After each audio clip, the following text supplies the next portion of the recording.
केलेला आहे। याचा अर्थ असा निघतोय की विलिनीकरणची चर्चा सुरू झाली म्हणून आपण तातडीनं न न न न न असं आहे की प्रत्येकजण वेगवेगळं काहीतरी बोलायला लागला। कोण याचं नाव घेतो, कोण त्याचं नाव घेतो, कोण ते म्हणजे मुद्दाम सुचवायला लागला मीडियामधून। तुमचं नाव, अरे माझं नाव नाही म्हणून मी गप्प बसा, माझं नाव अजिबात घ्यायचं नाही कोणी याच्यामध्ये काय, आणि कलगीतुरं काय तुम्ही लावू नका आपसामध्ये। तर ह्या ज्या गोष्टी होतात की आपापसामध्ये ज्या काय असं आहे की असं चर्चा झाली, अशी चर्चा झाली। कारण आता ह्या मागे सुद्धा ते लढलेच ना एकत्रित पुण्यामध्ये आणि इतर ठिकाणी, असं एकत्र लढूया असं काहीतरी चर्चा झाली असं। साहेब, सुरेंद्र पवार या उपमुख्यमंत्री झाल्यानंतर त्यांच्याकडे पक्षाची जबाबदारी आल्यानंतर किती शक्यता वाटते तुम्हाला किंवा दोन्ही राष्ट्रवादी आता एकत्र येतील, त्यासाठी तुमच्या पक्षातून कोणी पुढाकार घेणार आहे? असं आहे की पुढे काय होणार याबद्दल मी काही सांगू शकत नाही, आणि राजकारणामध्ये उद्या काय होणार हे काही सांगू शकत नाही। आता हे जे काय चाललं होतं अचानक असं अजितदादाचं काही होईल असं काही वाटलं का आपल्याला? आता काही लोक सुनेत्राताईंबद्दल बोलतात, इंदिरा गांधींना सुद्धा ज्या वेळेला त्या पदावर प्रमुख बसवलं त्यावेळी ही काय ती गुंगी गुडिया, पण ती गुंगी गुडिया जी आहे तिने देशाला आणि जगाला चमत्कार दाखवले। त्यामुळे आपण सगळ्यांनी जे आम्ही तर ठरवलं की सुनेत्राताईंच्या बरोबर काम करायचं, त्यांना सहकार्य करायचं, त्यांच्या नेतृत्वाखाली जे काही आता पुढे ठरेल सगळे नेते बसून ते होईल।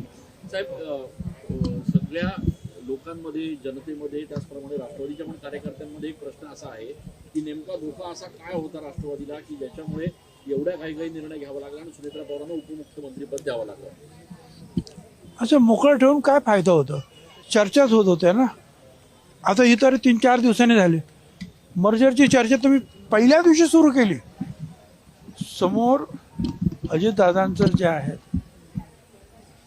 त्यांचं काय म्हणतात फ्युनरल सुद्धा झालं नाही, त्यावेळेला मर्जरची चर्चा तुम्ही सुरू केली।